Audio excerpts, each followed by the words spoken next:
here with Shyam, and we're going to ask him, what is your opinion on the recent corporate spending after the Citizens United case?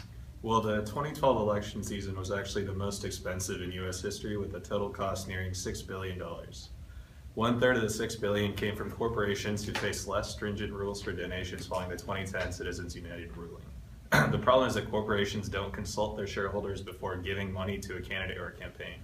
They're using shareholder money to support or oppose candidates that shareholders have not explicitly chosen to support. Moreover, shareholders can't find out where their money went because most corporations do not disclose their donations.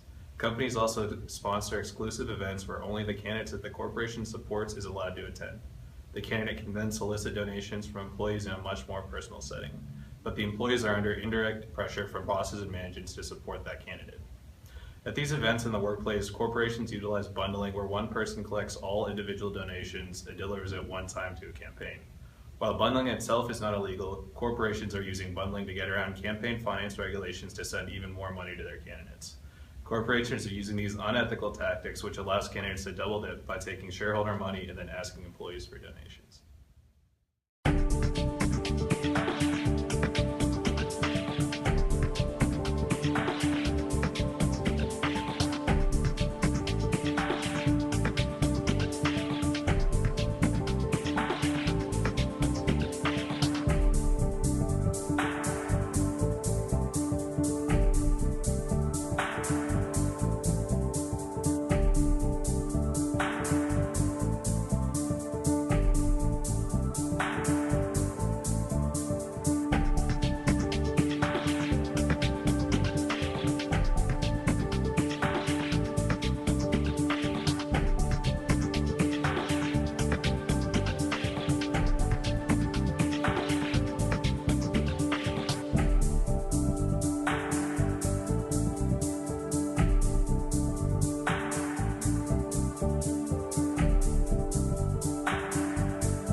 So now we're here with Barbara.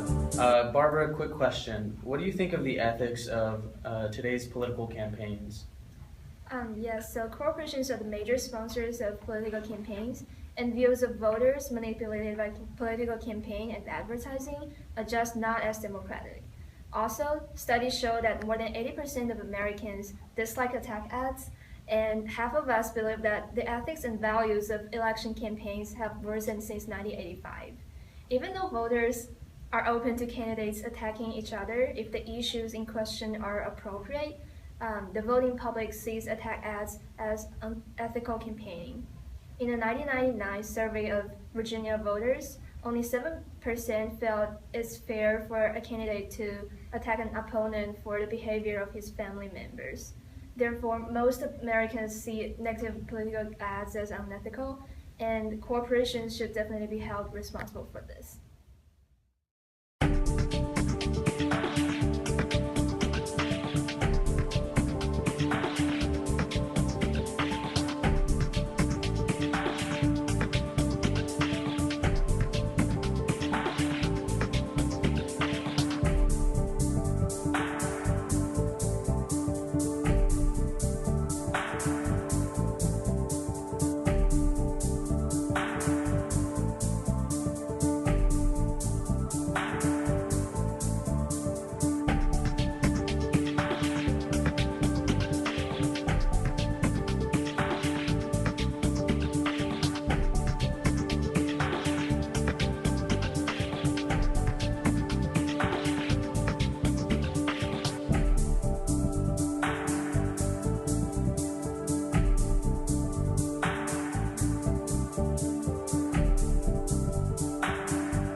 We're here with Chris now. Chris, what do you think of dark money and under the table favors? So when someone participates in an under the table deal, they have the kind of get away with it mentality. And when they knowingly go along with the under-the-table payments, whether or not the IRS finds out about it, means that you and the corporation agree to illegal business practices and that you think they're okay. So in accepting payment for help with laws, it usually means that you're going against the majority of the interest for the well-being of the people, or it wouldn't have to happen. And in the Michelle Bachmann ethics investigation last year, the apparent reason for the under-the-table payments were possibly to avoid the violation of the Senate Rule 6 that prohibits state senators from working for presidential campaigns in Iowa, and to avoid creditors, including the IRS, who are owed money by the Senator Sorensen.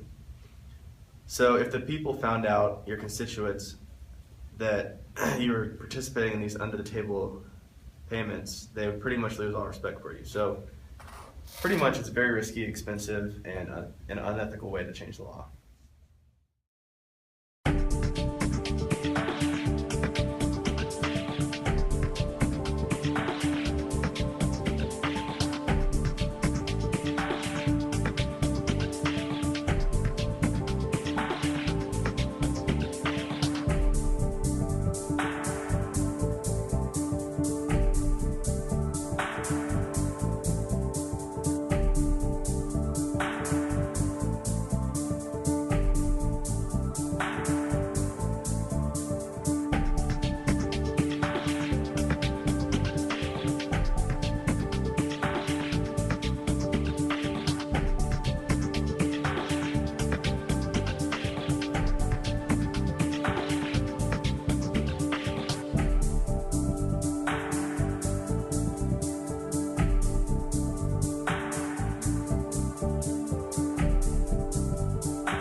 It is known that politicians who depend on huge sums of money to run their campaigns respond more to the concerns of wealthy donors and special interests than they do to the concerns of voters.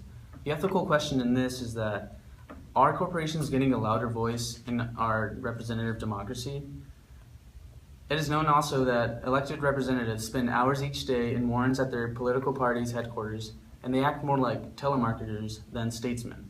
This goes to show that politicians are forced to spend up to 20 hours a week raising money. The ethical question comes up.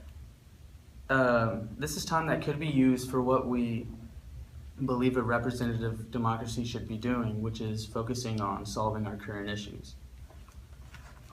In conclusion, Shyam informed us about shareholders not having control of where their money is being spent, and corporations inviting politicians, only politicians that the corporations actually support. Barbara talked about the ethics of attack ads, and they're mostly funded by corporations. And Chris informed us about the unethical under-the-table deals that happen for wealthy donors, such as corporations.